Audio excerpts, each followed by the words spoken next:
what you know and what you ought to know, where you go and where you want to go, what you unexpectedly run into,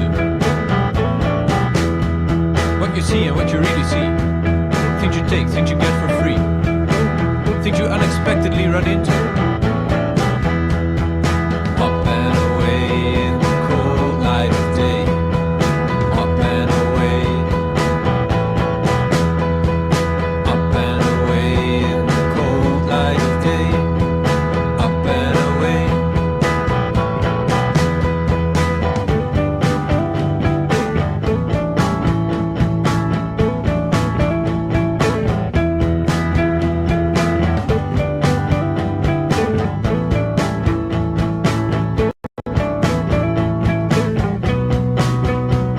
How you feel and how you say you feel. What is real, what is almost real. What you expect to happen. Who you are and who you think you are. Things you take too far. Things you expect to happen. Up and away in the cold light of day. Up and away. Up and away in the cold light of day.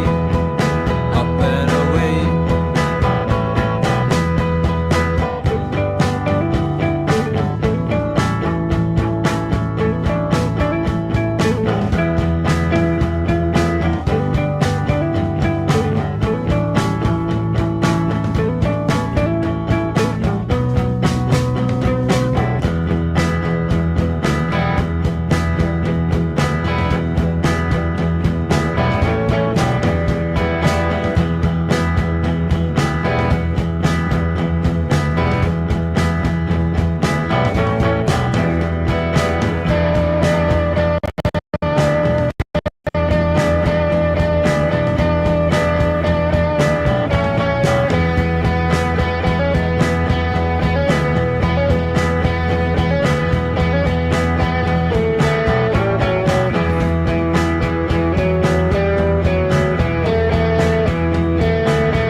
Let's just do this.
Thank you very much. Godspeed. It's Monday, January 29th, 2024. Hi there, whoever's out there. So, where should we start? I guess we'll start with Ilhan Omar. I haven't seen the speech. I just went looking for it. Let's talk about this, I guess. See if there's anything here. So supposedly Ilhan Omar is drawing some criticism for revealing her true loyalties to waa wadankii gabar idinka dhalatayne ee Congress-ka fadhiso. Oh, that's outrageous. Intii aniga aan Congress joogo. I can't believe she said that. Representative Ilhan Omar was harshly criticized by conservatives on social media after a video was shared showing her speaking about her. Wait, we can't even have a regular American voice telling us. So she's jabbering away in the, you know, the gibberings of her tribe, and then I have nothing against Indian people. I think they're actually kind of cool. I'm not a tech guy, so I don't have this bias against, you know, Indians because, you know, whatever. But I cannot take that accent, man. And I've had calls from people, but their accents were so bad, which weren't scams, when looking for work, for instance, where I've just given up. I've literally given up and tried to talk to these guys. Anyway, so that's, you know, that's our hell that we're going to live from here on out, is that everything's going to be mediated through that accent, and we don't get to say anything.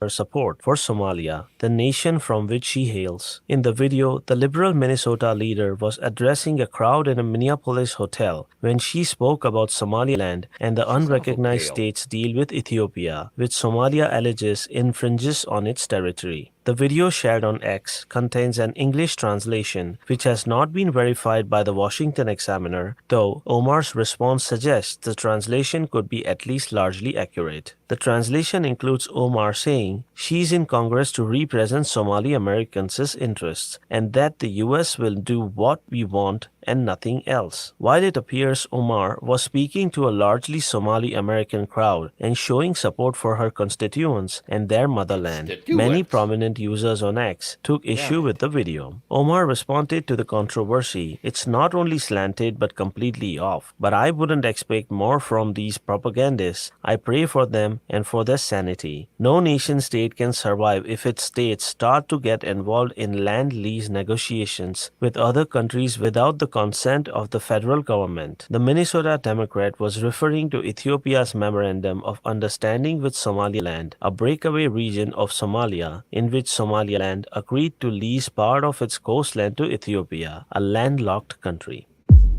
All right. Well, I've known a few Ethiopians. I think they're kind of cool. I don't know about the Somalians. I don't know what I think about the Somalians yet. I haven't experienced that particular diversity up close. But what I'm most concerned about is what, in fact, Joe Biden is going to do. Everybody's watching and waiting to see how he's going to strike back after supposedly Iran-backed people, whoever, whatever group, one of the Iran-backed militias, launched a suicide drone attack against our guy.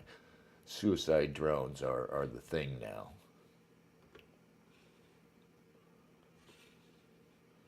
And of course, I don't know how these work on, I can never really get rid of the ads on Daily Mail. Look at this. Biden vows to strike back after Iran-backed terrorists killed 3 U.S. soldiers in suicide drone attack in Jordan, as lawmakers urge President to hit them now. See, I don't even know where it plays. I thought I just hit play. Here we go.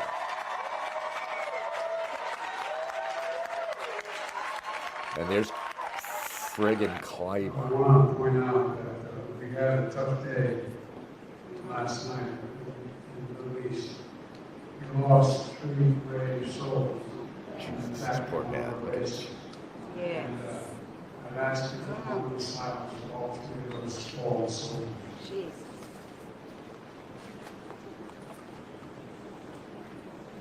Amen.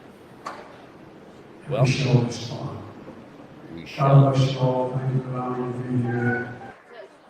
Fuck. And he went on like that for a while, I guess. Yeah. But no word yet. Here's OSINT Defender. I didn't know where he comes from. I think he's kind of neoconish. X. The President of the United States, Joe Biden, is expected to make one of the most important decisions. He capitalizes important decisions of his presidency, capitalizes presidency. You don't do that. As he orders, capitalizes orders, oh, this is one long, all right, sorry. The irregular capitalization throws me, OSINT. Okay. As he orders a response for the one-way suicide drone attack by Iranian-backed forces against the Tower 22 patrol base in northeastern Jordan this weekend, which resulted in the death of 3 American soldiers. The response will likely come in upwards of 3 stages, which will target the capabilities of Iran-backed militias in Syria and Iraq with kinetic strikes, alongside cyber attacks on facilities used by the Islamic Revolutionary Guard Corps in Iran, followed by kinetic strikes against strategic locations in Iran related to their nuclear, ballistic missile, and drone capabilities. The strikes would more than likely come from U.S. Air Force combat aircraft. I hate the way he capitalizes everything. What the hell, dude? Across the Middle East, as well as Tomahawk land attack cruise missiles launched by U.S. Navy vessels in the Red Sea and Gulf of Aden. Well, that's a lot of detail that they've released ahead of time. I assume that's what this guy's reading from. But I fear they're going to be heavy, and there's a lot of pressure on Biden. Lindsey Graham is screaming for blood. Just screaming, the usual, the war party. World War III is trendy on X. Twitter. Can't we just call it Twitter? Because with Twitter you had tweets. Now you have X and you don't have tweets. You have what? X's. Nobody likes X's.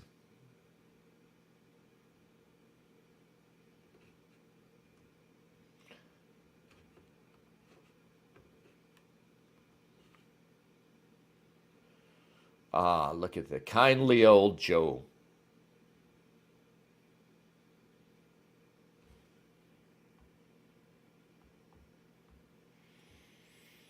You think he's going to make 4 more years, guys?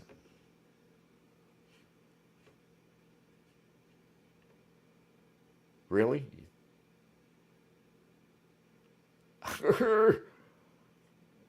Oh my God. God, he moves so slow, man. What's...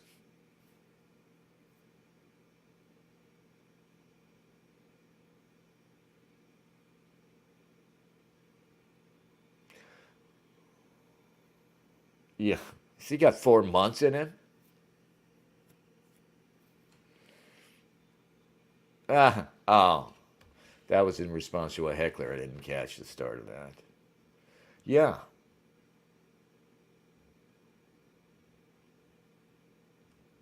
And here's Trump on the potential for World War III.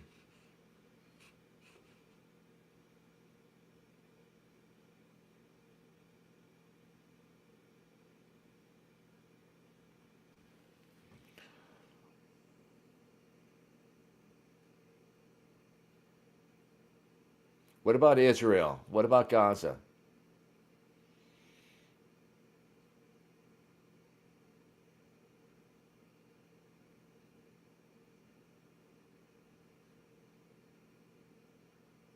What the fuck? From that to the electric vehicle mandate, what the hell?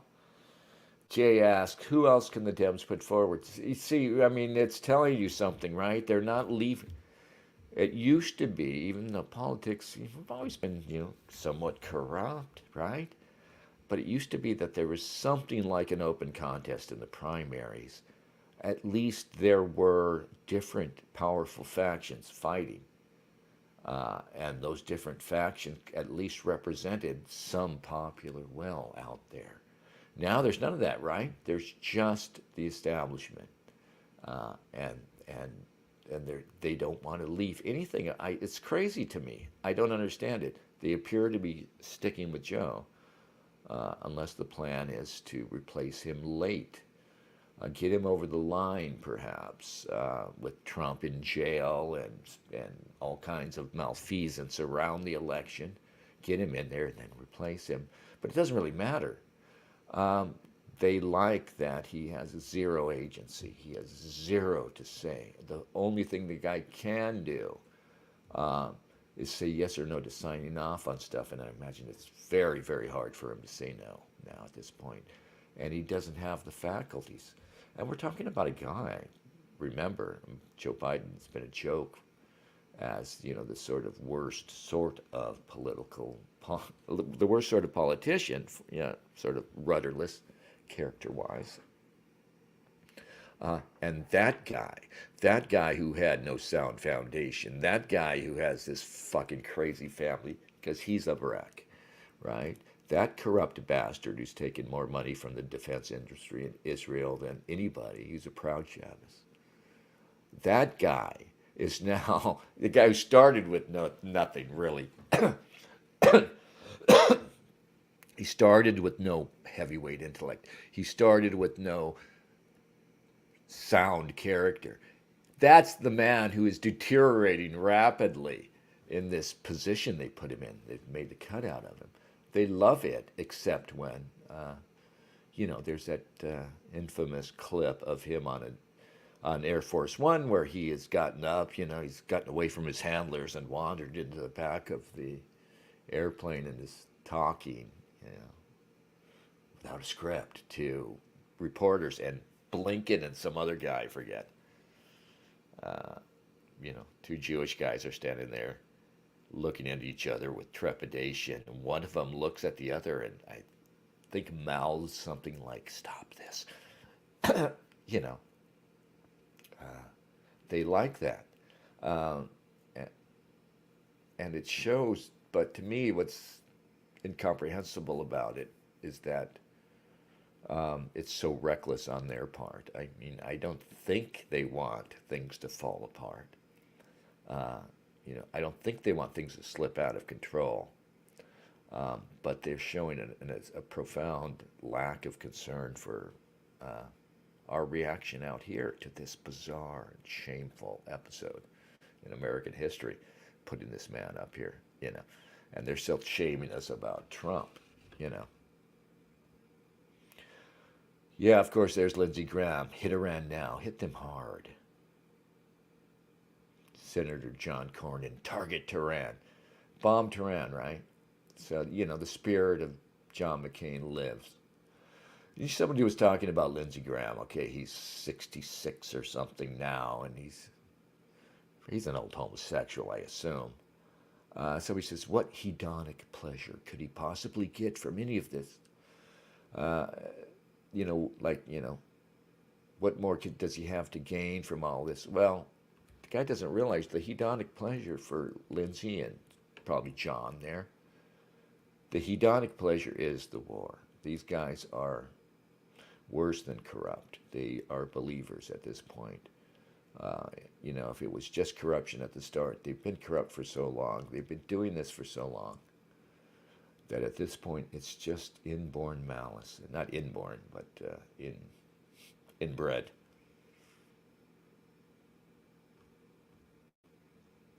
Oh, this is funny. Yeah.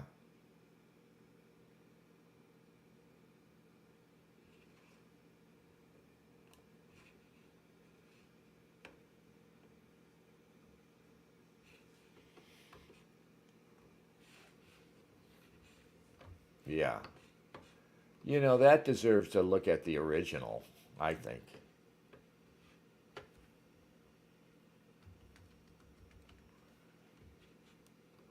Even though I'm not about. Here it is. All right. This is what's coming. Can we strap Lindsay to the bomb at least? I do. I do love this movie. 7 miles. Correct track indicator.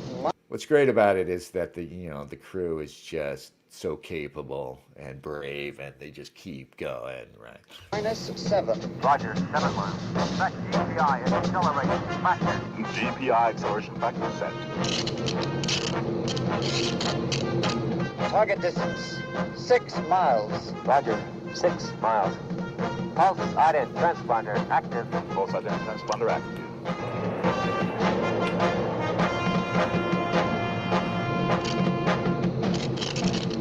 Target distance 5 miles. 5 miles. Homing alignment factor 0 mode. Homing alignment factor to 0 mode. Target distance 4 miles. Roger, 4 miles. Auto CDC into manual teleflex link. Auto CDC into manual teleflex link.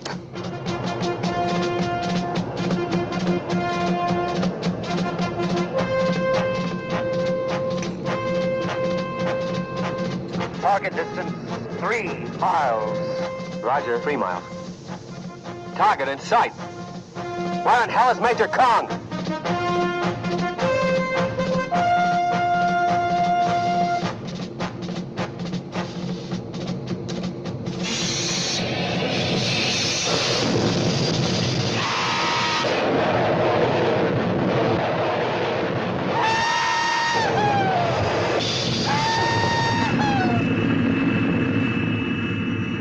Hey, what about Major Kong?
Am I on? Yeah, I am on there. All right.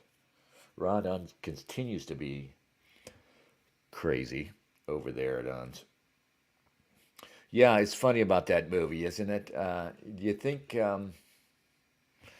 they're going to find people that capable, much less that ferociously patriotic, that they're going to ride the bomb down? Jim Bowden says, what? Not aware? Could you please send me a link? Oh. Greg Johnson of Counter. We'll find it now. Oh, but I bet you can't find it. What am I talking about finding it? Since we have the one of the illustrious Bowdens here.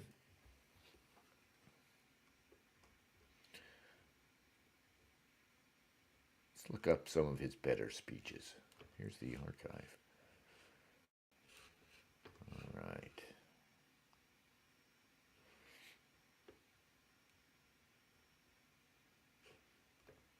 Something that's not too long.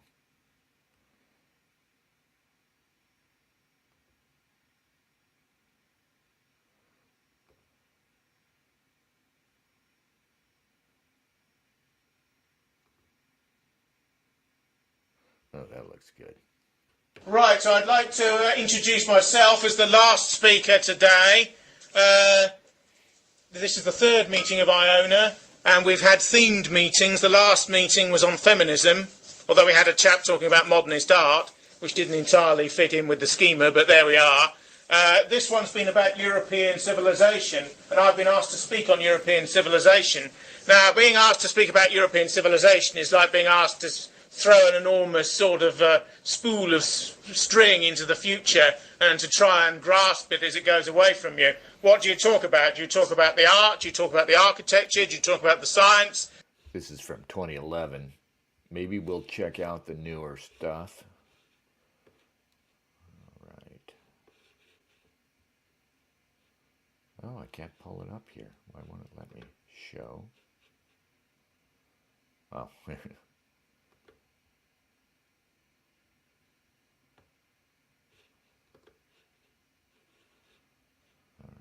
It won't let me copy that.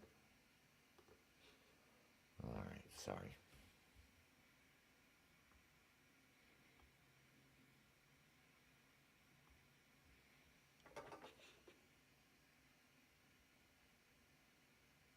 I'm sure I could play this if I could just use the link.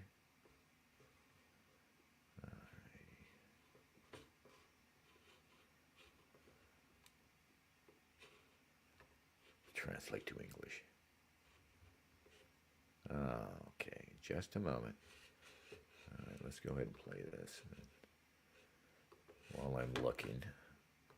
Do you talk about the history of various nation states and the European continent? Do you talk about what white people have achieved when they've gone overboard into the other continents of the world? Do you talk about politics in a more narrow way, or do you talk about metapolitics, in other words, the ideas of philosophy, culture and history as they impact upon a high level of consciousness and as these gradually feed down into lower level, more intermediate, more street political sort of formulations? What I've decided to do is to be optimistic in relation to some of the pessimism that we've heard of from various speakers this afternoon, and to look at what European culture and civilization has achieved. Now, it's such a broad canvas that I'm going to look at two works that are tragic works. One is a tragedy by Aeschylus called Agamemnon, and another is a tragedy by Shakespeare called King Lear. And the reason I picked these out is because during the course of the 20th century there's been various travesties of these tragedies produced by the left. I think in particular of Stephen Berkoff's version of Agamemnon, and I think in particular of the Marxist playwright Edward Bond's version of King Lear, which was called Lear. Those who know Lear will remember that it involves a blinding scene when Gloucester is blinded by Cornwall in the middle of the play, in Act 3, I believe. But in order to mechanise this in a more materialistic way, Edward Bond has a machine that removes eyeballs as a complaint against capitalist violence and as against violence per se. Just to fill in a little bit of a paraphrase here, Bond is a Marxist playwright. Marxist playwrights took over the British stage and British theatre in the 1960s, 70s and 80s, particularly influenced by Brecht's idea of epic theatre. Bond produced a left-wing version of Lear, in which Lear is a mad king who, of course, gives his land, gives his territory away to scheming sons, in this case, scheming daughters in two of the cases in Shakespeare's drama. Lear suffers terribly for this at different levels and is brought to a form of realisation as to his own folly, the nature of kinship and many moral causative factors about life by virtue of the suffering that's imposed upon him because of his primordial mistake. When you have a kingdom, you never divide it because you are inviting civil war into your own self, if you're a monarch, and into your own territory, regardless of anything. So Bond is quite unusual because Bond is obsessed with the issue of violence, and like a lot of playwrights and filmmakers who are opposed to violence, his entire work consists of violence all the time. Mayhem, rapes, gouging out of eyes, autopsies on the stage, mock autopsies, of course, with plenty of blood, watery red liquid and bits of sponge moving about, which indicate that they're sort of fillets of steak drawn from the human body. Because in a sense, Bond is a materialist, you see, and things have to be kept at a material level, even when he's dealing with classic drama. Yes, the materialist part is important, I've decided. something I didn't give enough thought to as a younger person is how the materialist element in all of these crazy ideologies is the flaw. All right, so I should be able to play this, and I think this is the Countercurrents Radio podcast about Jonathan Bowden's The Cultured Thug collection.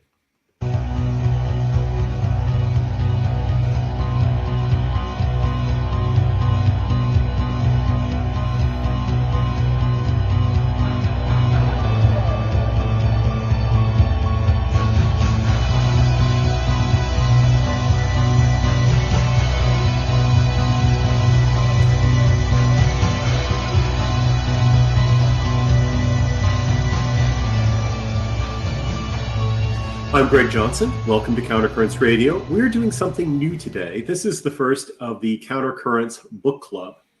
We're going to try on the first Saturday of each month. I know this isn't the first Saturday of January, but normally on the first Saturday of each month, we will have a book club podcast. We've already put the schedule out for most of them this year. And the goal is simply to acknowledge the fact and build on the fact that we are a print publisher. And we would like to encourage people to buy and read our books. And the one way to do that is simply to discuss them. And the format will be me as host plus a panel. Right now, we have 3 panelists. And I would like to bring them on and introduce them one after the other. First, James O'Meara. James, welcome. Welcome to you. And second is Catherine S. Catherine, are you there? Welcome, your host. You say thanks. Yes, glad to be here. Having me. Hello, everybody. Great. And finally, Margot Metroland. Margot has Welcome actually to written me, a review baby.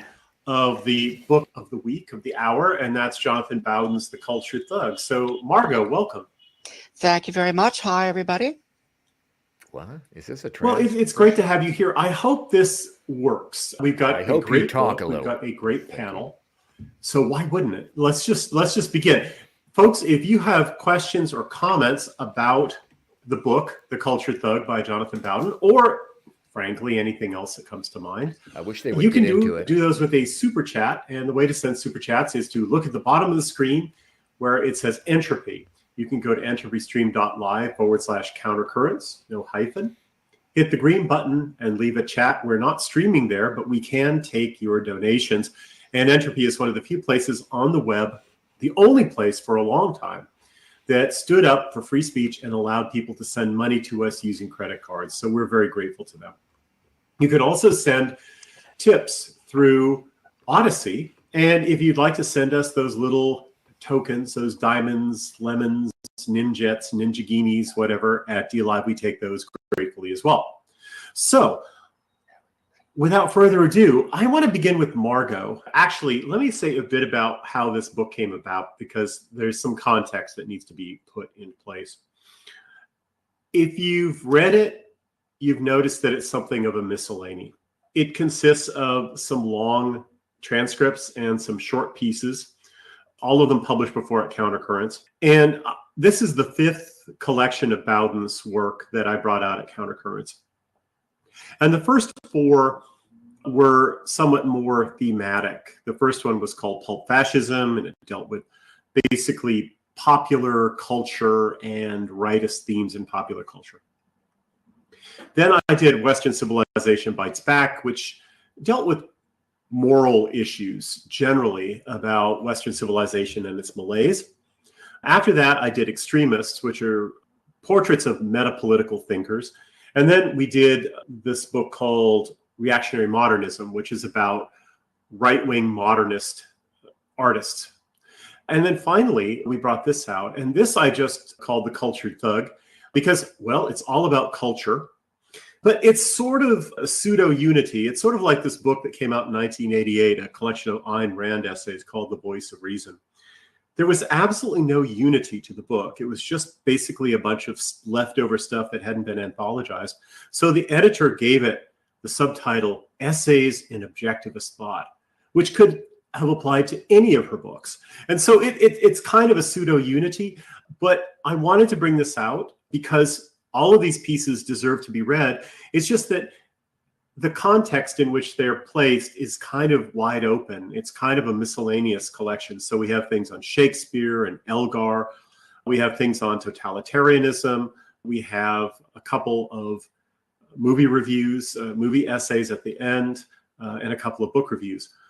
But it does sort of fall together under this rubric of the cultured thug. It was a term that Jonathan used that's become popular because, well, it captures both his commitment to vitalism and his commitment to culture. And he uses vitalism as a lens to criticize culture. So that was the rationale for calling it the cultured thug. And that phrase has resonated with a lot of people. It became the pen name of a commentator online, for instance. And I thought it would be a great title for a book. And so I fired it out under that title. I got a great picture of Jonathan in his younger years before he became widely known as a speaker, looking, I don't know, kind of bohemian, actually. So I thought it was a great package as well. We used the Ransom Note cut-up font for the title because I wanted to communicate that there might be something a little dangerous and outre about this book. And of course, the fonts are very elegant fonts, but very elegant cultured fonts cut up and juxtaposed together in a kind of pay us or you're going to get your kid's ear in the mail feel. Is I thought it captured the thuggery of the thing as well. So anyway, that being said, you focused in on a couple of the essays on the left. So what stood out about these for you, Margot? Yeah, okay. Well, a couple of things. First of all, they're both very enjoyable. These started as, well, these were lectures for London Forum or New Right or whatever it was in London. And when you have an hour or so to fill, you can really go to town. And he doesn't mind going off on these do loops, these side stories, and he tells a lot of very funny ones. One of the side stories that I mentioned in my review is, what is his personal connection to 1984? Well, when he was in a Catholic secondary school in Reading, I think it was called the Presentation College, he played O'Brien, and the rest of the production was a disaster, miscast. I won't read the thing out here, but you can go to it. It's a very funny paragraph that I quote, and so it's something that he enjoys very much. But he has some real boo-boos in there. He has that Orwell wrote 1984 while living in a tent on the barren, windswept Isle of Jura in the Inner Hebrides. Actually, he was in a fairly comfortable, warm farmhouse that had been lent him by his publisher friend, David Astor. He was getting some very good patronage from his upper-class friends, his members of the inner party. What he's really wrestling with here is something that should be obvious to us. It was obvious to everybody at the time. The book was published, and that is, 1984 is quite frankly a caricature or a depiction, a realistic depiction, thought the people behind the Iron Curtain, realistic depiction of Stalinism. But that was very controversial. The book was denounced as right-wing propaganda, so that Orwell and his publisher actually had to put out a press release, I think when the book was published, June 1949, saying 1984 is not about communism. It's not a condemnation of Stalinism. It's really about, and so they fell back on that meaningless cant word, totalitarianism, which is a really phony concept. It's a deceitful usage, but it was endemic in the soft left of the period. They wanted to pretend that fascism, Nazism, Christian nationalism, Stalinism, Bolshevism, they all come from the same root. The whole partisan review gang signed on to that. Hannah Arendt wrote a whole book called On the Origins of Totalitarianism. Orwell was one of the partisan review crowds, James Burnham, and what they had in common was that they were ex-Trotskyists or Trotskyites, as the Stalinists called them. So Orwell and Warburg have to defend themselves, and they say, no, this isn't about Stalinism, it's about generic totalitarianism. Then Bowden, for his part, he goes on to show the parallels between the Soviet-style terror regimes and what's depicted in 1984. And he says the people behind the Iron Curtain readily recognized what 1984 was all about. Their use of empty-headed political cant, ideological phrases, the duck speak, just parroting, duck-quacking ideological phrases. This is something very difficult to translate in movies and plays about 1984, but we do get a good explanation of where we're going in the book and what Orwell's true intent was when he goes in at length about newspeak. They're just going to rewrite the language, so you cannot express any thoughts you have that might be contrarian. I thought this was a wonderful essay. I love 1984. I think it's a great novel. I did not, though, realize, because I hadn't read much about the context of it, I didn't actually know that much about Orwell, although I'd read a number of his other books. And what jumped out for me when I first heard this Bowden speech more than a decade ago was he pointed out something that should have been obvious, but just wasn't, which is that he's criticizing him from a somewhat Trotskyist left viewpoint, and that Goldstein represents Trotsky, and that what this is a, if you will, an inter-party quarrel that's going on here. This was not written from the point of view of the right, and I hadn't grasped that. For some reason, I thought that Orwell was in some ways a man of the right who had done a lot of research on the left. I knew that he had been involved in the Spanish Civil War with the anarchists. He not only was in the Spanish Civil War, he originally tried to sign up with the Communist Brigade, and they wouldn't let him in because he was politically incorrect. So he had to go with sort of a Popular Front, anarcho-syndicalist bunch of people. No, he had to pose as a man of the left just in order to get published. He would just be blackballed if he didn't do that. And this was probably true of a lot of people who were branded as Trotskyists at the time. James, do you have any thoughts or questions about this particular essay or speech? No, not really. It's a fine speech and very interesting. And as Margot said, she's written a review on Countercurrents that you can all read that goes into some of the inside baseball, as it were, or sort of like ripping the masks off some of the people and the ideas in it.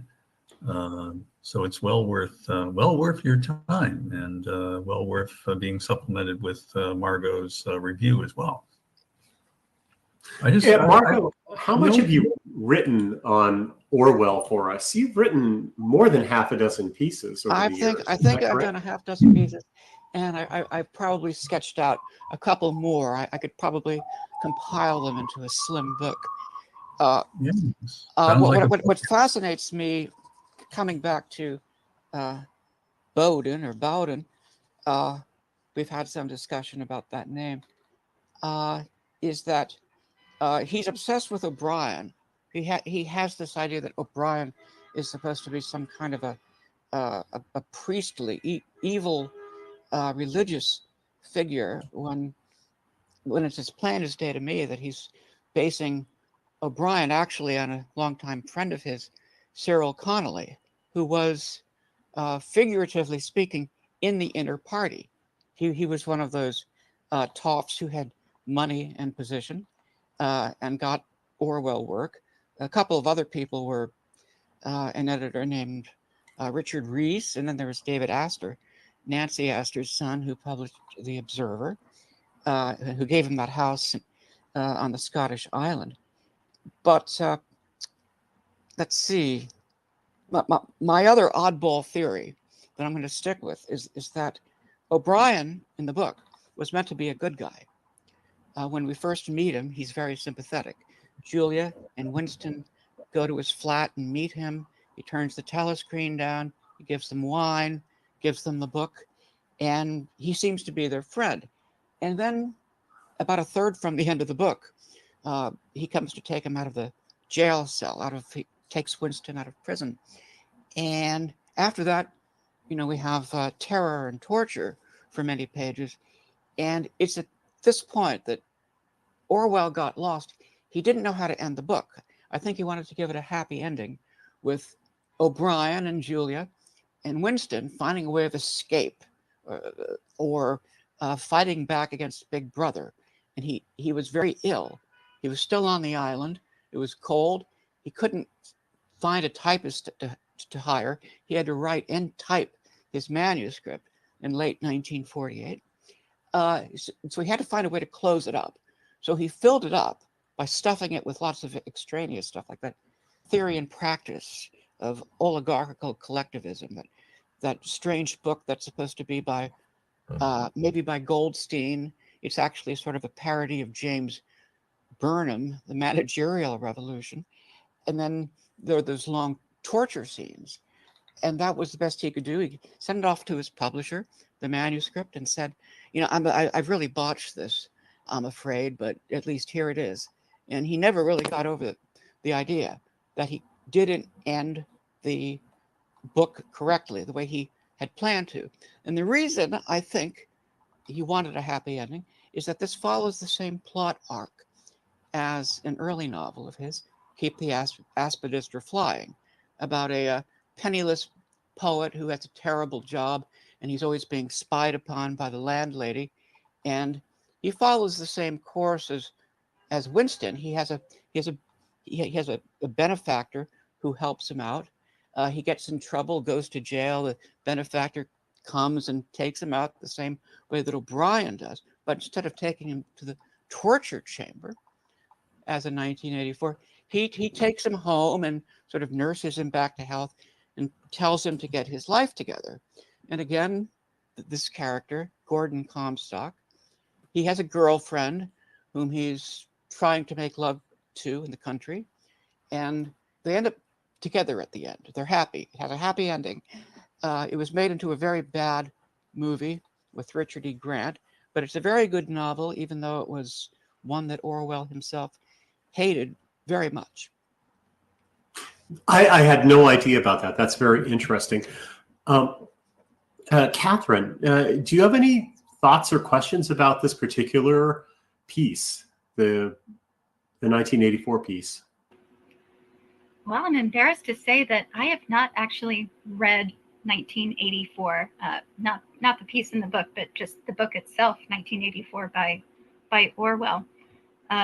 So a lot of it was sort of kind of new to me, and I'm interested in hearing if Margot thinks that she's sort of mentioned in passing that maybe Orwell had to position himself as a person of the left. But does Margot think that maybe he was not, or he was not so easy to place, or was he sort of, I don't know. I had a friend who was not terribly worldly wise or knowledgeable, and she knew that I was a big Orwell fan. She formed the opinion that Orwell was a kind of fascist. And there's something about his looks, and we're told that there was something about his officer class manner and that mustache of his that makes him look as though he might have been in Mosley's crowd. So you could see where people get that idea. That and the fact that, of course, he was very much anti-communist. But no, in order to get published, in order to get his books published, he needed to, if he was going to do anything political, and in the 30s, everything was political, he had to pretend to be an idiosyncratic kind of left person. And he got himself in trouble with one of his first major publishers, Victor Gollancz, who was a Oxford-educated Polish Jew who ran something called the Left Book Club. He published many authors' first book. He published Colin Wilson's The Outsider, so he covered a lot of ground. He wasn't just putting out leftist tracts. But when Orwell came to write the book, the nonfiction book, The Road to Wigan Pier, the second half of it was devoted to an excoriation of what was wrong with socialism, what was wrong with socialists. They were sandal-wearing fruit juice drinkers. They were hippies. I remember that. Yes, it was as though he just slammed and damned socialists. And Victor Gollancz was so embarrassed by this that although he published the book, I don't think he ever published anything again by Orwell. And he had to write a long, apologetic foreword. The readers being mostly members of the Left Book Club. Left Book Club was big in the 30s and 40s. The books were all published with near identical yellow covers, so you could easily spot them on a bookshelf or in a bookstore. He had a real trademark. After that, Orwell was politically suspect. The communists wouldn't let him fight for them in Spain. In Barcelona, they tried to arrest him, probably to kill him. He was shot in the throat, nearly killed. That's put down to some kind of a fascist sniper who apparently was anonymous and has never announced himself. It seems to me if somebody was the one who shot Orwell, we would know that person's name. He and his wife, Orwell and his wife, had to sneak out of Barcelona in 1937 because they were going to be arrested and thrown in prison by the communists, as many of their colleagues were. So he kept calling himself a man of the left, but his leftism was a notably nationalistic one.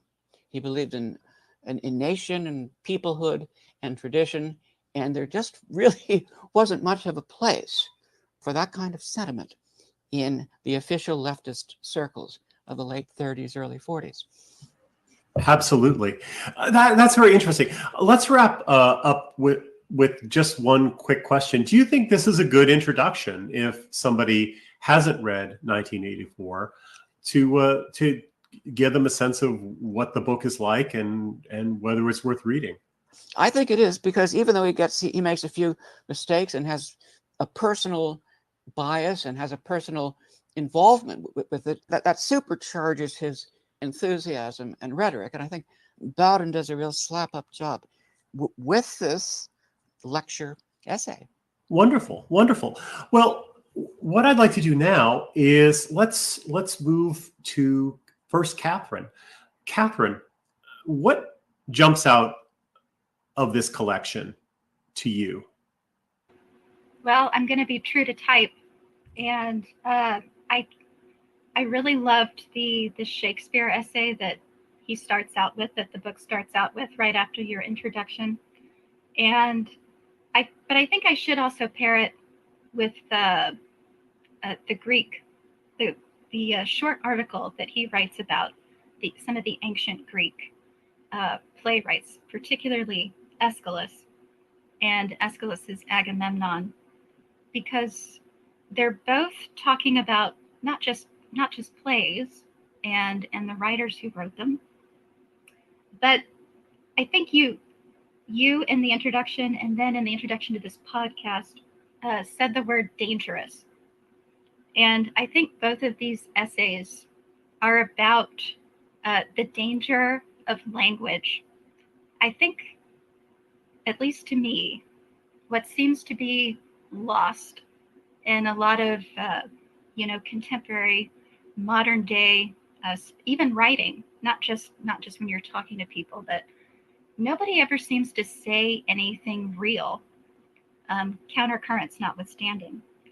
But when you're talking with people, this HRification of society, it's like nobody says anything that gets to the meat of something, the blood and the bone. I think that's some of the quotes that he uses in the essay on Shakespeare and Aeschylus. And in Shakespeare, he focuses on a couple of plays that are, maybe would be problematic today. He mentions Othello, which is an obvious one because it's talking about race and how crossing the color line ends up destroying the two protagonists. He talks about, mentions briefly The Taming of the Shrew, The Merchant of Venice, which just sort of passes on thoughts about Jews in early modern England. And he talks about revenge dramas, which I love revenge dramas. I think they're just great because at the end, and he mentions this, it can be sort of comical because you have this entire scene where everybody has died basically, except maybe one person who's meant to be there and tell the story. But Shakespeare loved it, the audiences loved it, and we've loved it since the ancient Greek times. But he talks about Shakespeare's language as in you take everything away. You take the setting, the early modern setting, and you've still got these gold nuggets, which are the language, the iambic pentameter that makes it vital, that makes it sort of incantatory. I think that's the word that he used. It's this rhythm, as if you're saying a spell. And that's its power. It's not this fusty language, but when you say it, you feel it. And I think he talks about that too in his piece on Aeschylus and Agamemnon, where it's the Greek plays don't get enough attention. He says that, and I completely agree. I'm actually reading The Persians, also by Aeschylus right now. And it's the first extant play that we know of in Western literature. And it takes the point of view of the Persians, and Aeschylus is writing after Xerxes' invasion of Greece. And it's been a complete disaster. But the play begins where they're waiting in Persia, at the capital there. The Xerxes' mother is waiting. All of Persia has emptied out of its young men, and they're just sort of waiting to hear back. And when the news arrives, they just can't believe it. The line is, defeat is impossible. Defeat is unthinkable. We have always been the favorites of fate. Fortune has cupped us in her golden palms. It has only been a matter of choosing our desire, which fruit to pick from the nodding tree. And this kind of resonates because we live in a society that is obviously declining. It hasn't collapsed yet, but you don't really believe it. In your heart, you don't really believe it, even when you see it, when you know it intellectually, until you're faced with the bloody reality, and you don't believe it in your heart. And I don't think in that play the Persians still sort of can't believe their complete defeat by these backwater Greeks, living on these small islands along the coasts. And Bowden is right. They're very short. These Greek plays are. You can read them in about 1 to 2 hours, and choose any of them. And he's right. It gives you a real sense of this kind of pagan world. I'm a person who thinks that the pagan sensibility and the Christian sensibility, both of them are very important to who we are as Europeans. And in Shakespeare, he mentions this. You see the kind of English national Christianity that had emerged after the Reformation, after Henry VIII had made himself head of the English Church, established Anglicanism. And so you see that, but Shakespeare, you can hardly go for a page or two without some sort of classical allusion, whether it's from some of our Roman authors or Greek authors by way of the Roman authors. But they're also living in such a Christian time as well that you have to have all of these. It's just you're marinating in this past with this wonderful language. And so I think those are the two essays that I really liked the most. That's wonderful. My reaction to both of those was, well, first of all, I edited the Aeschylus piece. He actually sent that to Countercurrents years ago. And he did a much longer piece where he talks about tragedy that we published in the volume called The Western Civilization Bites Back. It's a transcript of a lecture he gave at a group called Iona. And I found it very interesting to look at the short version, the 3-page version, and then the hour-long speech version where he expands this, the contracted and expanded versions. We have a number of pieces like that. A 3-page piece on T.S. Eliot and a 30-page transcript on T.S. Eliot. And I found that fascinating just to see how he could write tiny little things, practically engrave them on a pinhead, 3 pages long, and then do these vast lectures, and they're all quite meaningful though. So I very much like that little piece on Aeschylus. The piece, it could be an introduction to a paperback edition of Agamemnon, something like that. It's just a nice little intro to get you into actually reading the book. And I felt that the Shakespeare piece functioned the same way. It's there as a kind of preface. He wrote a lot of pieces that could be considered prefaces to the works of great writers in the tradition. And I like that because one of the things that he wanted to do, and one of the things that I second, is educating people, especially educating people outside of academia, where all these things have become so problematic that they're not even taught in many ways. And if they are taught, they're taught in ways that just put up barriers to the tradition. And this is one of the reasons why he liked Countercurrents, because back in 2012, he said that he saw Countercurrents as a kind of university where you could get a university education without the political correctness or the terrible cost. And so I think these works are wonderful as introductions, as sort of protreptics to get people actually encountering these classic writers. James, do you have any questions or thoughts about the Shakespeare and Aeschylus pieces?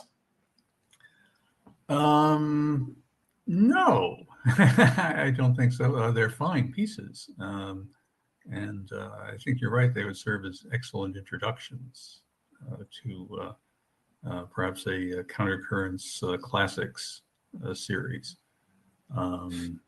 And, by the way, 1984 is in the public domain now, I believe. So you could package some Metroland commentary and whatnot into an edition of 1980 as well. Well, that would be very interesting, yeah. Marcus, do you have go ahead. Well, just if I might contribute a bit more, since I don't have much to say about the Shakespeare and Aeschylus, I'm rather taken with the idea of rewriting 1984 with a happy ending, and I'm thinking it would be something along the lines of Lucky Jim, and with O'Brien being like the Gore Urquhart character who shows up and miraculously gives him a job where he wants to move to, and he can leave with Julia. And he gives a big speech, but instead of being about Mary England to get his tenure, he's talking about oligarchic collectivism. And he's drunk and he screws it all up, and they cart him away. But actually, it's O'Brien rescuing him and taking him and Julia off. So it would be a nice. I am not in favor of rewriting Agamemnon. And and Othello for a happy ending. I think they're fine. It is sort of an interesting exercise in farce, bowdlerizing these things, giving them happy endings. There was bowdlerizing them. Oh yeah. It's sort of like those books that they brought out, Pride and Prejudice and Zombies. You could just go through the history of tragedy, and at a certain point, you have somebody pop up and say, "Be reasonable here. Be reasonable. This is not a good idea." I remember the first time I saw King Lear. In fact, it was the only time I saw it live. I think I was 11 years old, and I was dragged off to see King Lear. Oh my goodness. And I was sitting there and I was thinking, oh dear, this isn't going to end well. Maybe I should have stood up and ran to the front and said, no, please be reasonable here. This won't end well. But that would take tragedies and recapitulate them as farces, I guess. Well, there's that book I reviewed on Countercurrents about how Kafka was not a dreary Holocaust prophesizing prophet of bureaucratic doom and so on. He was actually a comic writer. That is, he thought of him. It wasn't just, we can reinterpret him. No, he thought of himself as a comic writer. He thought his stuff was funny. He would read the Metamorphosis to his circle of friends, and he would break up laughing, and all that. And the trial is actually a reasonable satire of typical Central European bureaucracy and so on. But it's not supposed to be some horrifying vision of the future, the way Americans think of it as, oh my goodness, there's no habeas corpus. It's a nightmarish dictatorship. No, it's Central Europe. And he has a lot of fun with it. So, that's the same idea, maybe, Orwell was really a happy-go-lucky chap, and maybe his publisher forced him to write a dreary ending. But we're going to get back to the true spirit. It's a historically informed version of the Orwell. The picaresque Orwell. Margot, let me bring you in. Do you have any questions or thoughts for Catherine? What I was taken by in the Shakespeare piece when I read it was was Bowden's mention of having to go to see a production of Shakespeare someplace, and about half the cast were blacks.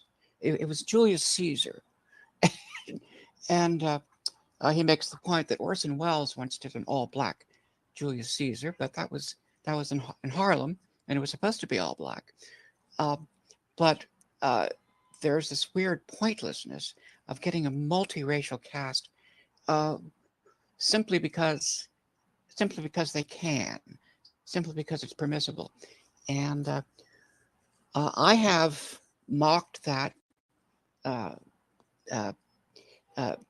made notes of that to friends when I've gone to see Shakespeare in the park here in New York, and they just sort of shake their heads and they say, oh, they've always been doing that. They've always been doing that. And I'd like to know why. It's as though they're trying to co-opt Shakespeare, or they're trying to tarnish him, or they're trying to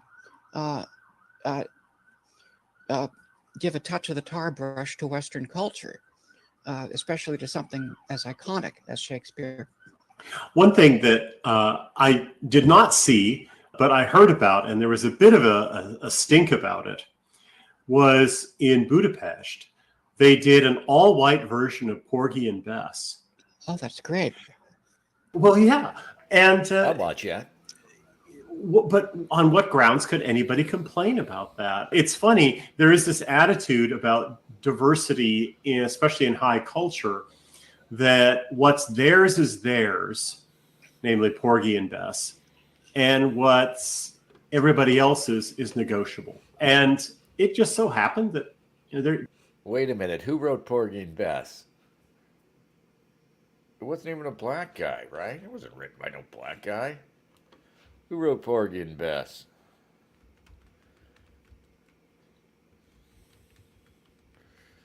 All right. We should do our own. George Gershwin, of course. What the fuck? Just stop. Stop already. Yeah. All right. I don't know. Do you guys want to hear that? I was making tacos and eating. I didn't hear it all. I heard most of it. Catherine sounded like she was going to. Catherine sounds very, very adorable. She sounded like she was going to start crying. Gershwin, it was a Ukrainian Jew, huh? Yeah, that's too bad. I mean, I love those Gershwin standards. I mean, I know 2 or 3 of them, right? Most Gershwin I probably wouldn't even like.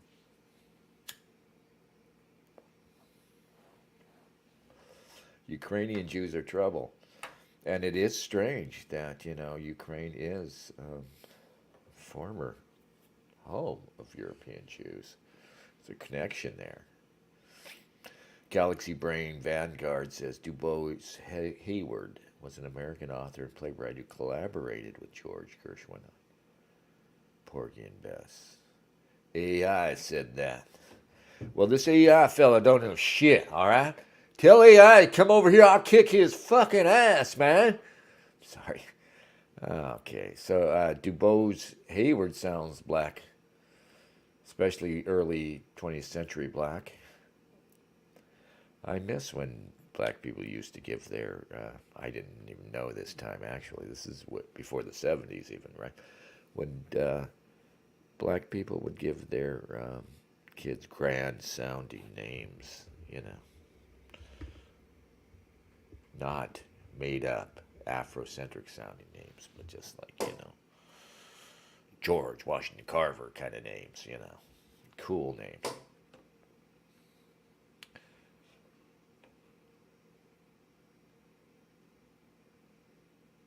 Oswald says it was present Ukraine, but technically Russia when his parents lived there. Yeah. Very white dude. Yeah, I don't know. I didn't know what it was like back then. If we had a better relationship between Jew and Gentile in this country. I know it was better for us when the WASPs still had power. I'm not a WASP, so don't look at me, but damn you WASPs. Why'd you give up so easy? Huh? Why? I guess, it was theirs to give up. That was our problem, letting the WASPs have everything. And the U.S. might have been better if it had been colonized, I always say, by Germany. By the Germans, who would have fucked it up, but we would have been given a more continental attitude. I didn't know. Nothing would have saved us. Nothing would have saved us. All right, I'm trying to put this one up here. Hide, show, pin message. Is that how it works? No. Yeah, okay. All of a sudden things aren't working. All right.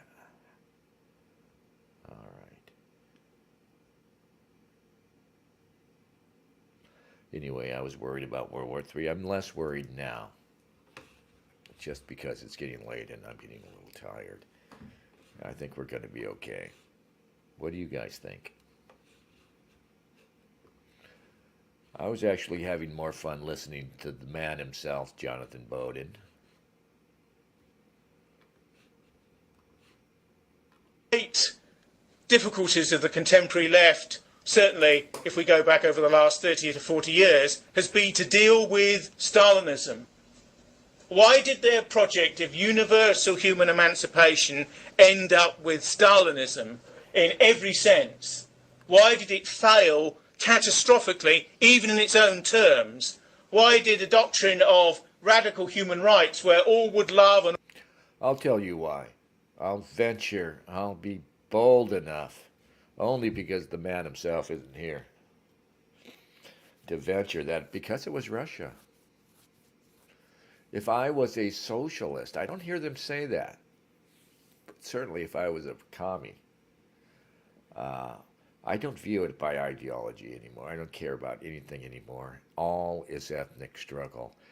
And you see everybody falling apart. And I was talking about the WASPs, and I've been thinking a lot about, early American elites, the pragmatists led by Emerson, the great novelist William James and Henry James, the psychologist.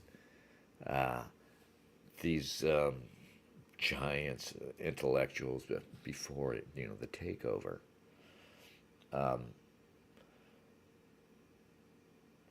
They didn't have no fight in them. They had,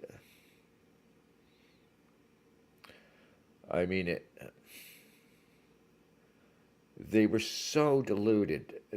They had, maybe what I'm seeing as they're extremely understandable. In fact, it would be crazy for them to not have believed, as they did, that America was always going to be this white Christian country, for one thing, and there wouldn't be this ethnic strife that we have. But you have to, what we know now, post-Enlightenment, we are no longer benighted.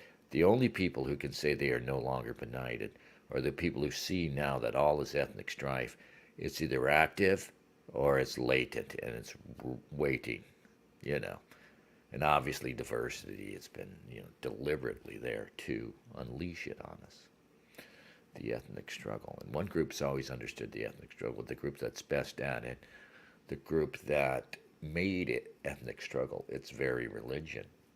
Of course they would, but the crazy thing is they've got everybody else to denounce it. And still, as you see right now, they are allowed to be, the one people who can have a nation and defend it by beating the crap out of, I'm not even going to say anymore. We're going to let Jonathan Bowden speak. And all would congeal and all would come together in the fastness of our days, end up with the Gulag. And this is something that's very, very difficult to answer. Jean-Paul Sartre, the left-wing intellectual in France, who ended up as a Maoist towards the end of his life with Simone de Beauvoir, he attempted to answer it in an enormous philosophical work called The Critique of Dialectical Reason, based on Kant's volume of several centuries before. And Sartre was trying to synthesize existentialism and Marxism as two of the great currents of intellectual thought in the 20th century. But when he got to Stalinism, and when he got to the attempts to explain the internal dialectic and convolutions of the Soviet Union post Lenin's death and after the defeat of Trotsky and his sort of left opposition faction in the party in 1928, he hit a brick wall and he couldn't go any further. And the second volume of the critique couldn't be written because, in a sense, it's unanswerable even in the terms of his own theory. Bond believes that violence is irrational and proceeds from bourgeois man and the context of capitalist competition.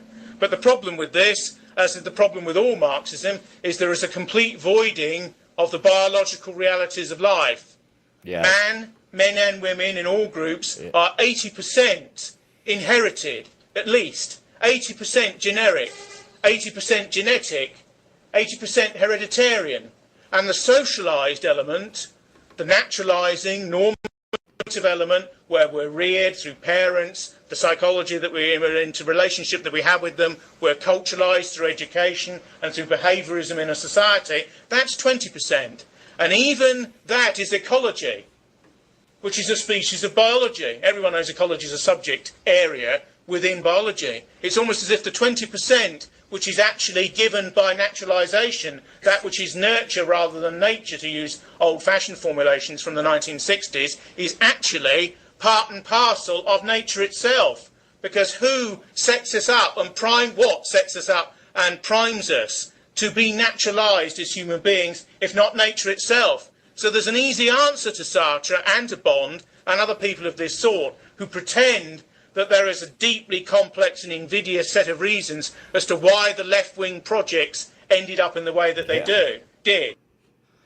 Yes, all ideology fails to recognize nature, human nature above all, of course, and they don't recognize biological reality, and that's just another way of saying they don't recognize ethnic struggles, too. I mean, the Soviets failed, right? But look at the Chinese. And I don't say that the Chinese would have got, doctrinaire Marxism to work. But they would have got, their Chinese model. And of course, they're still supposedly communist now. And they are communist in ways. And it's just a frightening thought, frankly. That Russia's always had this problem, I mean, you read the old Russians like Anna Karenina, much of that book is about the problem of the peasantry in Russia before emancipation and how ingrained a lack of a work ethic was in Russia going into.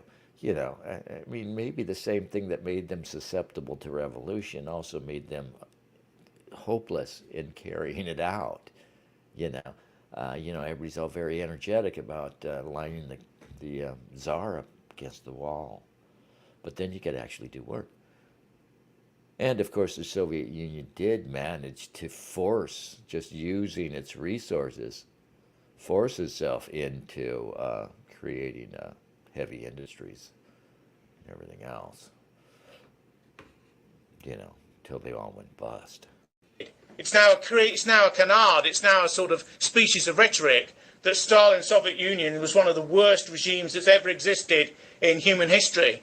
I recently reread 1984 by George Orwell, which is a satire upon the Hampstead left of his day, and which is a satire against the Soviet Union at its time. I remember Peter Hain was once asked, what are the glories of Western civilization? Hain, of course, is an ex-South African liberal leftist who was head of the anti-apartheid movement when he came to this country.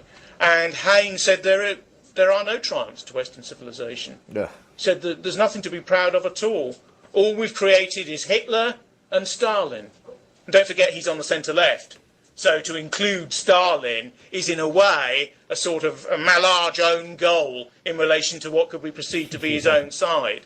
But the fact that Bond and Sartre and Hain, who's a much lesser intellect than either of those, compute the same failure is due to the fact that they irreducibly deny the biological basis to civilization. Race is culture and culture is race, essentially, put very tendentiously and very crudely, and far too crudely than many intellectuals would like or feel comfortable with. But there is a degree to which everything that exists has to come out of something which existed before it, and it has to have a primal root. It has to have a foundation. It has to be racinated, to use Simon Weil's term. It has to come from some egg or some implantation of self which gives birth to it. This is one of the reasons for the pessimism of some of our speakers earlier today, because they don't see any European high culture being created at the present time. And although there's an enormous melange and superfluity of culture being created at the present time, particularly by the state-subsidised and semi-capitalist arts, one also has to say that where is the greatness of a universal cultural Western exhibitionism being created today? As you look around, you don't see it. What you do see is deconstruction on the opera stage, whereby you will have così fan tutte and you will have a urinal in the middle of the stage.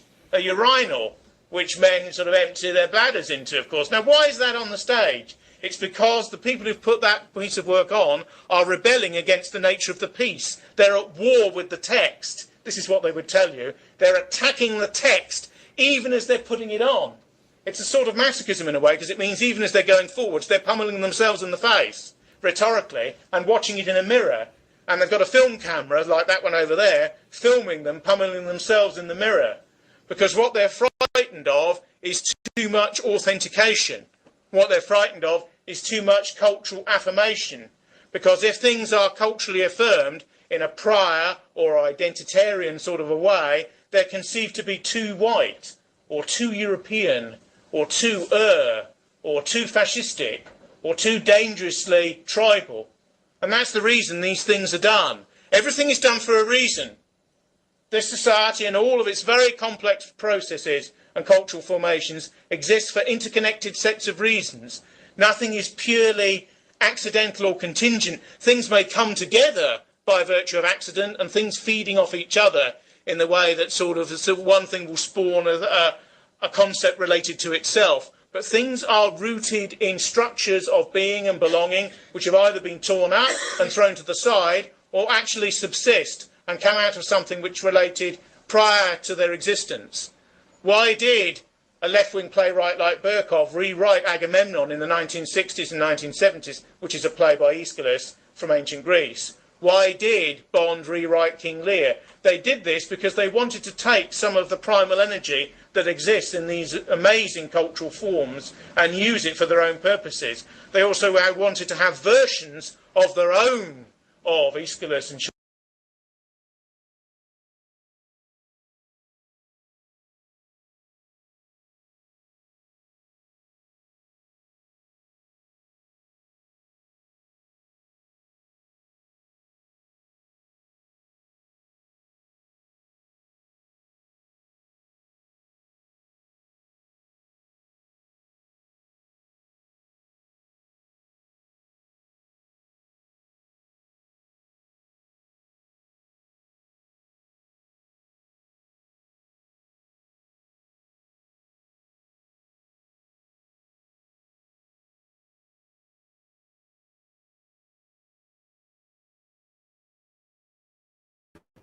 They're always talking about stories. They're always talking about narratives, right?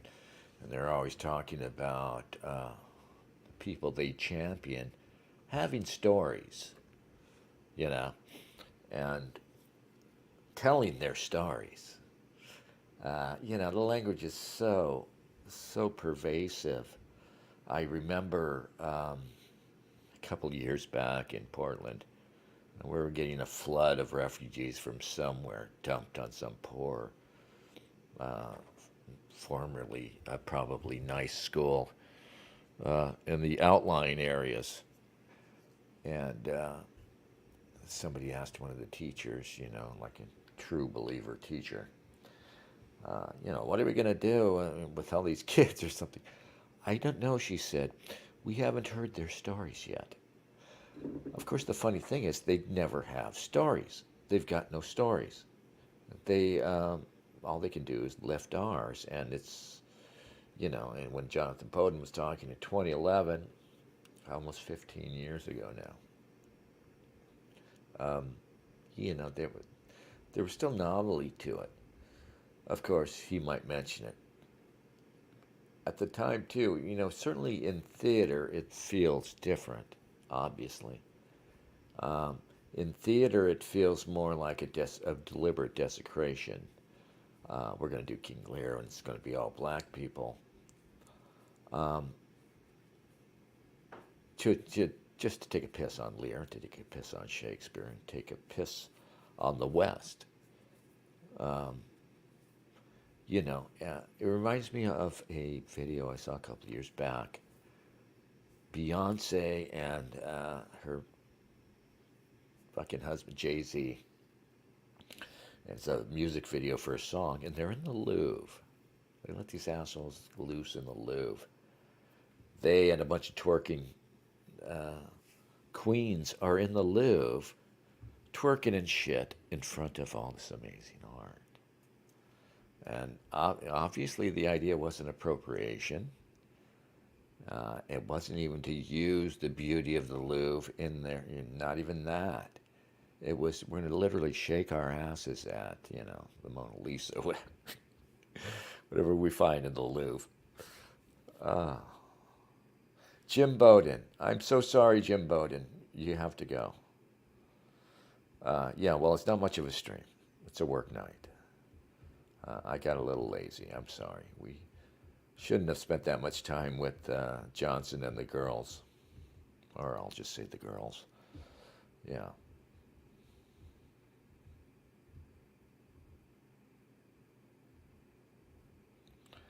All right. Adieu, Jim, says Oswald. Thank you, Jim. It's always good to see someone with the Bowden blood in here.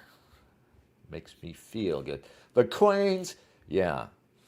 The fucking Queens. All right, let's see what else we can share. Yeah. Well, Ron Unz is out of control again. Can I play this? Professor John Beatty and the True Origin of the Jews by Ron Unz. Published January 29th, 2024. I just want to say I denounce this. I denounce the inclusion of the photo. And I only showed that little bit there, you know, to denounce it. Ronald McUnz. Ronald McUnz. Yeah, I don't know what he's up to. I don't know. Gosh, can we play this? He writes. He contributes some crazy stuff. Let's just read this, and I want to say that I denounce this. Some years ago, I came across a totally obscure night. This is from before, isn't it? This is old stuff. I don't know if I want to read through this. Beatty, anyway, and the Khazar hypothesis. All right. Yeah. I don't know if I want to launch into this. What do you guys think? Sounds like a good way to get booted off of YouTube.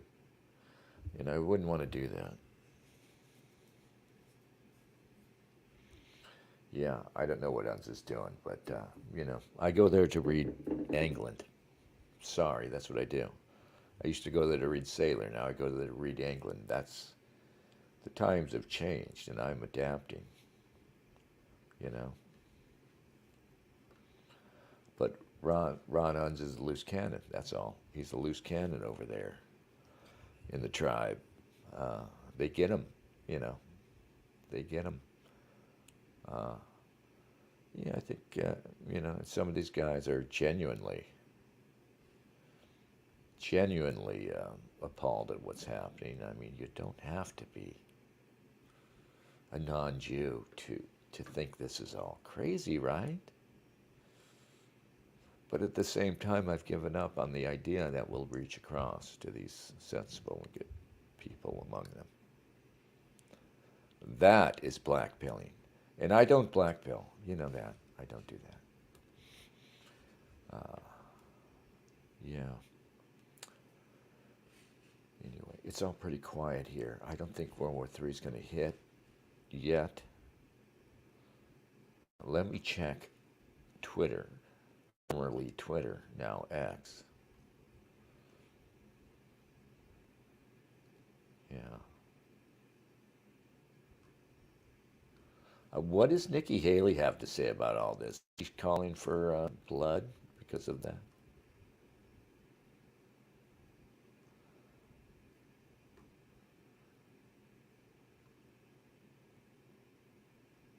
Yeah. Anyway. I'm going to call it. I'm going to call it.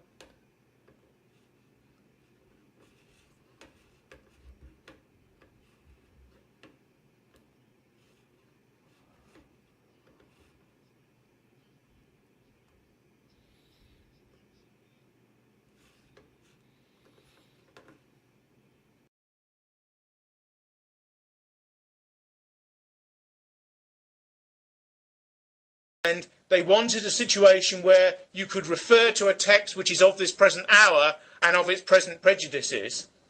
Now, Aeschylus' Agamemnon is the beginning of a series of tragedies called the Oresteia, and survives from a Greek competition. Everything in Greece was competitive. Sport was competitive, but art was competitive. When people wrote a tragedy, it would compete with other tragedies, and there would be a vote. And Sophocles and Euripides and Aeschylus, who are the three tragedians that come down to us, won quite a lot of those votes. This play is about revenge, and it's about the primal, and it's about sources of identity. It's about the aftermath of the Trojan Wars, when Agamemnon comes back from Troy, which they have successfully destroyed after a long siege. He brings with him Cassandra, who may or may not be with child by him. She is Priam's daughter, the king of Troy, whom he seduced and has kept as a concubine or mistress. He comes back to Argos, the city-state for which he left prior to the Trojan adventure, with the desire to flaunt the fact that Troy has been destroyed, but maybe not to the degree that his wife, who's plotting his murder, Clytemnestra, wishes. Clytemnestra is one of the greatest characters created in Western art. She is the prototype for Lady Macbeth. She is the prototype for all of the powerful women in Western drama, Western cinema, and Western art, who in a sense often adopt a quasi-male role. This is hinted at very much in the early part of the play, where she's described as a man-minded woman, a woman with the mind of a man, a woman who's a woman on the outside and a man on the inside. She's taken a lover while Agamemnon has been away, because he's taken a few, close to Troy's walls, and the lover is Aegisthus. And Aegisthus is a man who has a bias and a prejudice against the house of Atreus, which is Agamemnon's particular house. And this is because of an act of cannibalism which occurred earlier in the history and trajectory of the house of Atreus, whereby Thyestes served up the sons and daughters of Atreus for his own consumption. And it's because of this blood on the hands and blood in the mouth, and because of this autophagy, this cannibalism which has occurred, that a curse has been placed upon this house by Atreus, and every so often this curse has to ventilate itself. One of the ways in which the curse ventilated itself is Agamemnon putting one of his daughters to death, Iphigenia, which he had with Clytemnestra. He did this because the Greek fleet, by myth, was stalled at Aulis and couldn't reach the coast where Troy was. Therefore, a sacrifice had to be given to the gods, and he was told that he had to sacrifice one of his daughters, Iphigenia, in order to do so. Clytemnestra has never forgiven him for this, and is waiting to revenge herself when he returns to Argos. When he returns to Argos, she makes him walk upon the purple, or upon the red, in certain of the theatrical sort of versions of this play. It's illicit for a Greek to ape the gods, because the gods are jealous of undue greatness in a human being, which is called hubris, false pride, the pride that portends before a fall. Clytemnestra wants Agamemnon to walk upon the purple, partly because it will justify her later murderous rages and actions against him. Agamemnon holds out against this, but in the end he walks upon the purple. It's a great moment when there's a series of doors at the back of the stage, and Agamemnon walks upon the purple as Clytemnestra is at the front of the stage with the chorus, until he finally goes into the palace, from which he will not emerge other than as a corpse.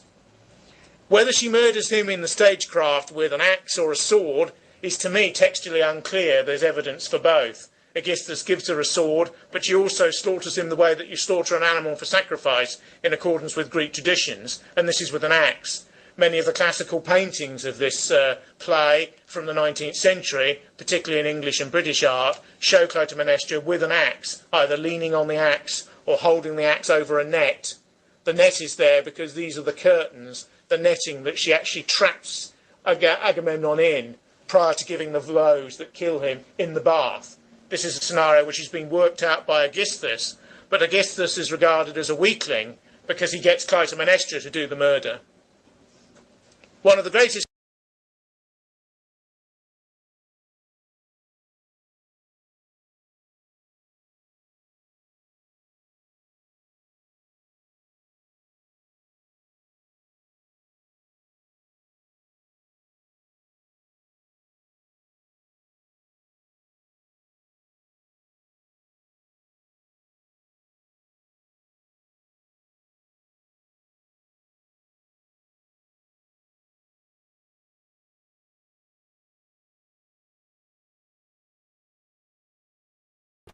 myself. Because you see, that's what's funny thing about black and white people, and it adds to our fascination with blacks, our tragic fascination with all of the blacks, because they're so very fucking different from us, and they utterly lack any shame regarding pride, and they obviously, not only do they retain the pride-based cultures that they had before colonization, before slavery, before everything. Those things are bursting out like mad, hyped up now. Those things are in hyperdrive because of modern technology, which these people and their pride, their curious ways, would have never come into contact with this high technology. Internet and communications and everything else that have given them this great power, because at the end of the day, black people haven't been forced on us. It's just our worst people and some of our best people have been so fascinated by them, that it's led us down this horrible road. I've been revisiting the Civil Rights era, rereading Christopher Caldwell's great book, The Age of Entitlement, along with this other really boring long book called The Civil Rights Era. Forget the guy's name. But this earnest liberal wrote this magisterial history, leaving out all the dramatic stuff. The riots are mentioned and everything else. And the riots drove much of that policy, you have to remember. But just the political machinations behind the Civil Rights Acts that transformed our country in the 60s, totally screwed us, pulled the rug out from under the Republic. This guy wrote this book in 1990, and he's an earnest liberal, and to him it's all a happy story of but you read through it, I'm reading about the 64 Act right now. And virtually every bad thing that the conservatives said would happen, happened, and happened, good and hard.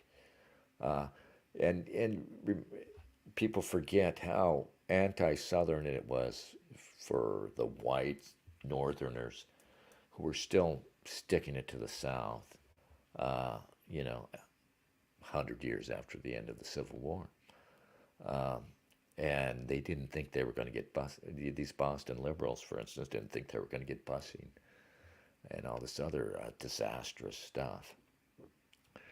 And I still, when I read through the stuff, I can't find the sort of genesis of this fucking idiotic idea of integration, which to me is so insane, right? There's nothing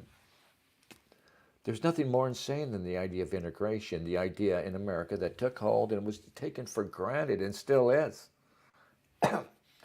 That we got to get the whites and blacks mixed together. We got to do that. That's important. And it's important for the black people. People forget, I forget which act it was.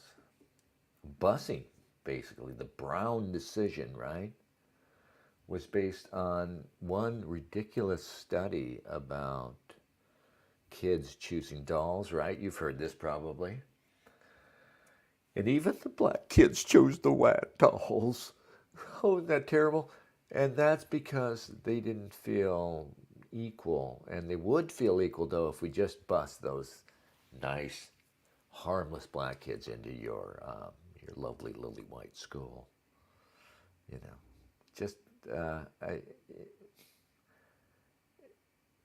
It's an idea that I'm sure, obviously many people did.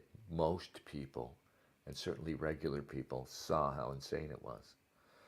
And I don't get the impression that black people were really looking for it that much either. Evie says Bernadine Dorn and the Weather Underground were fascinating extremists for equality. At least they don't quite toe the center-lib humanist line either. No, they were nasty fucks and they kind of reveled in it, right? I saw a quote recently that was kind of funny, and I was thinking about this because I think the hippies are back, and the hippies are, a lot of our homeless are in fact hippies.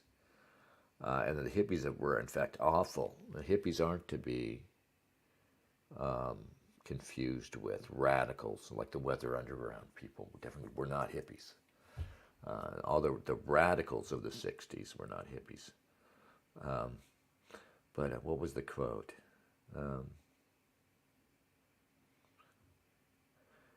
Hippies are mean people pretending to be nice.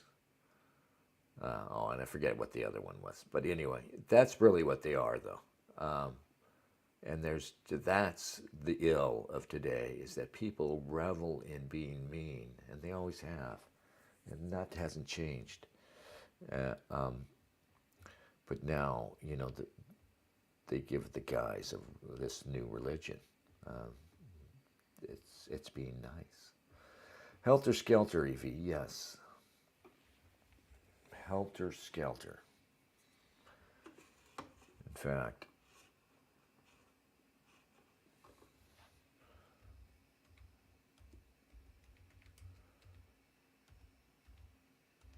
Helter Skelter is an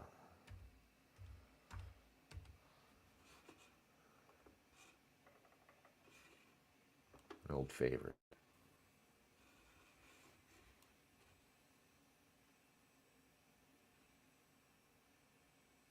Is there any sound here?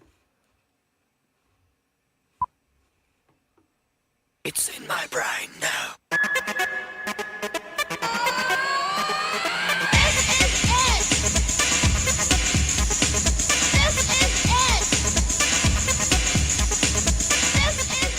This guy's no doubt a comedy. This is it. Helter Skelter. It's in my brain.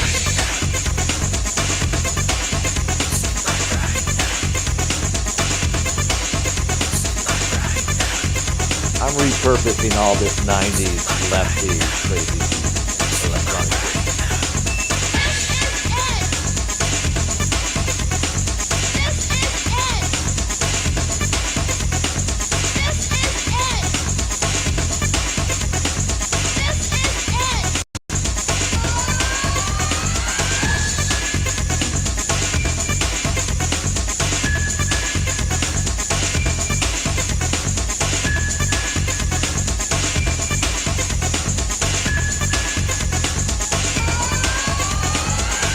Skelter.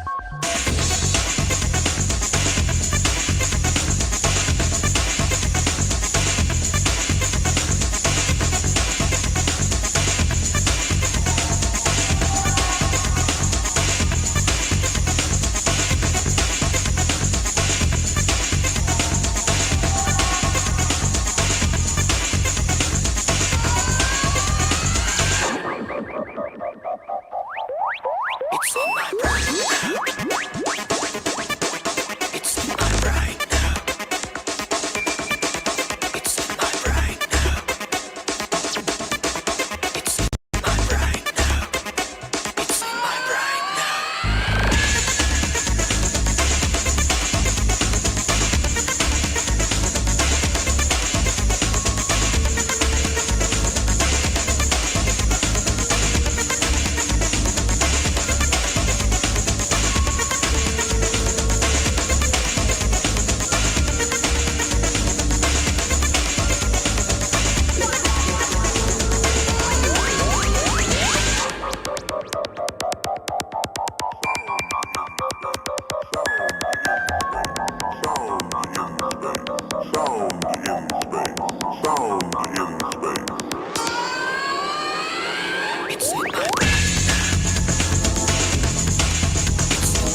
You guys are idiots. That was deep, all right? Yeah. Well, you know, I like it.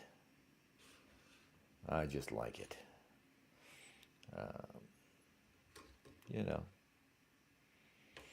the videos were kind of rough, but actually, the guy calls himself Meat Beat Manifesto. Really stupid name. I don't know if it's even a reference to masturbation, but it's a reference. The guy is like a radical vegan. But he made one of the most amazing records in the late 90s. You know, and Finned Cycle kind of record, right? He called it, you know, after the Satyricon.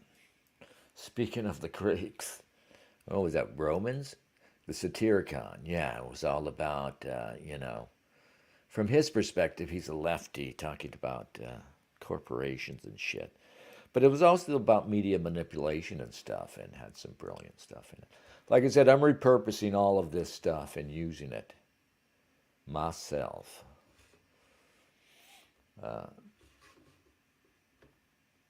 Because, like, you know, they take your stuff away, so you take what you can of theirs. It's a postmodern world, and so maybe we need to adapt postmodern guerrilla methods to fight back.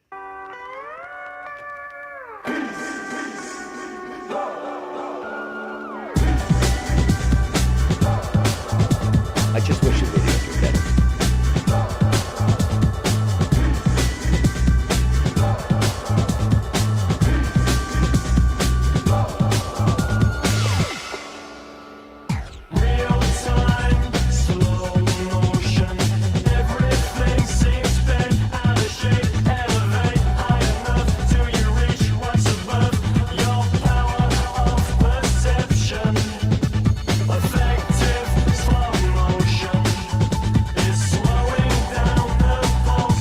My theme song.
Thank you, Jack. I hope you get red-pilled one day. All right. Let's take a look. Let's see a clip. See if we can play this. This is from the Fellini film Satyricon, based on a fragmentary work they found. It wasn't complete. There were just pieces of it they put together. About these two kind of degenerate Roman ex-soldiers just getting into one scrape after another, and I think ending up in a bad way.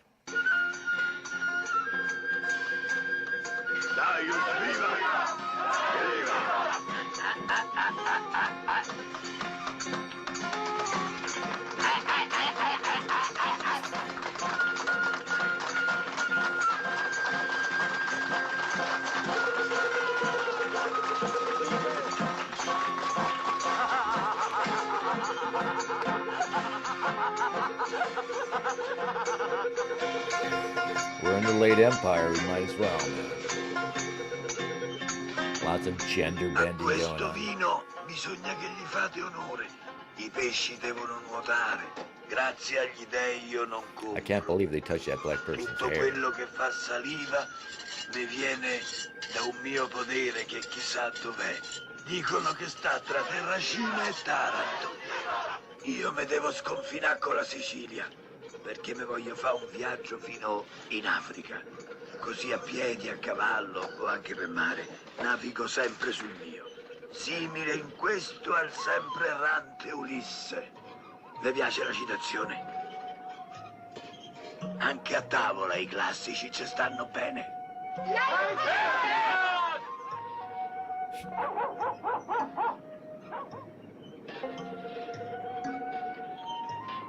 Questa qui è la prima barba che mi tagliai. Io sembravo Genomo a 14 anni. E questi sono i lari miei, protettori della nostra proprietà. Affarone, contentone e guadambione, propizi siano gli dei.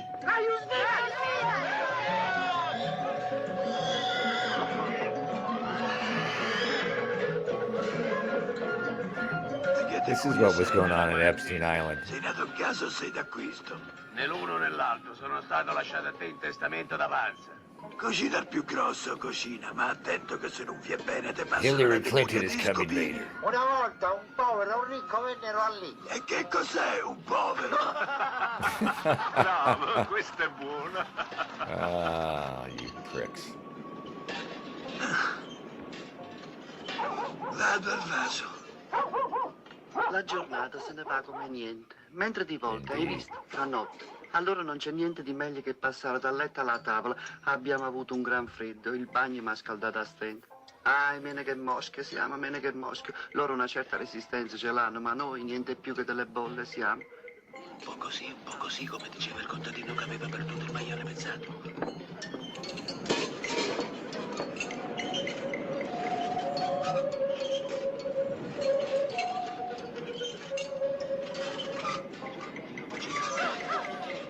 Nelle sue mani il piombo diventava oro, era più nero di un corpo. Ci aveva più di 70 anni e ancora andava in calore. Non lasciava in pace nemmeno il cane di casa.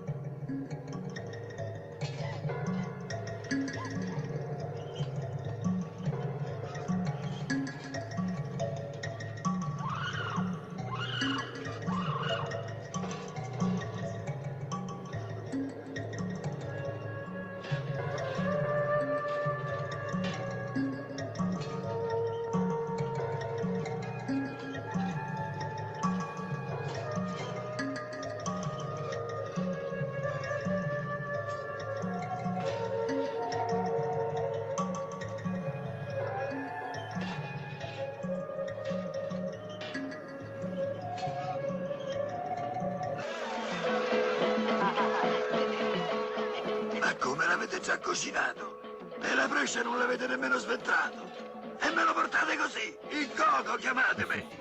L'hai cotto intero, non l'hai aperto! Pietà, mio signore, pietà! Piegatelo e frustatelo! Ho sbagliato, ma abbi pietà!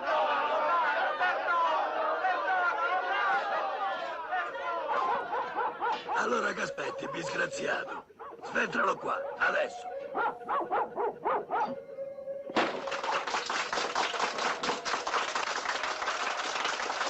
Meraviglia! I tordi! Galline ingrassate! Ventriglie d'uccelli! Coloni salsicce! Palombe piume tendere! Chiocciole! Figo incappucciata! Prosciutto! Coratella! Limaccione!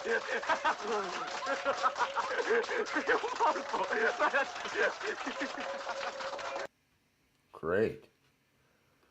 All right, that's where we are. You are here, America. I mean, really, come on. Stuff like that is kind of going on. People go out and blow thousands of dollars getting shit-faced, throwing it all up later, right? I mean, yeah, we are rapidly reaching levels, late Empire vibes.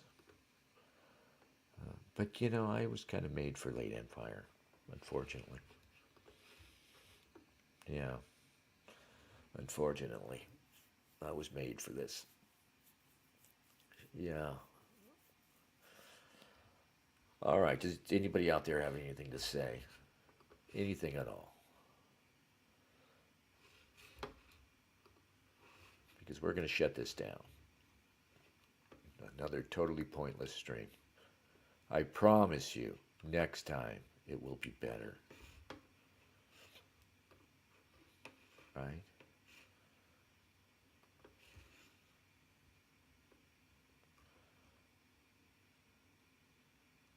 I'm just looking for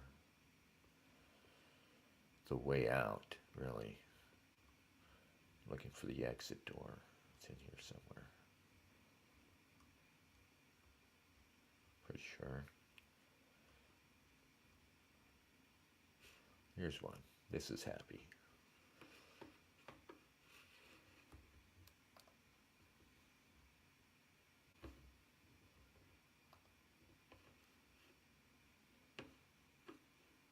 Come on. Hold still.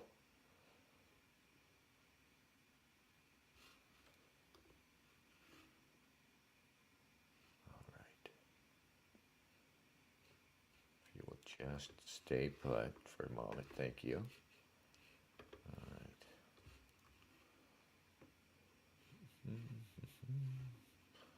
Present screen.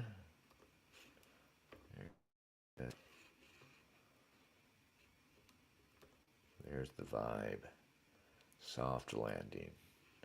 Don't worry, Earth is down. I've seen it.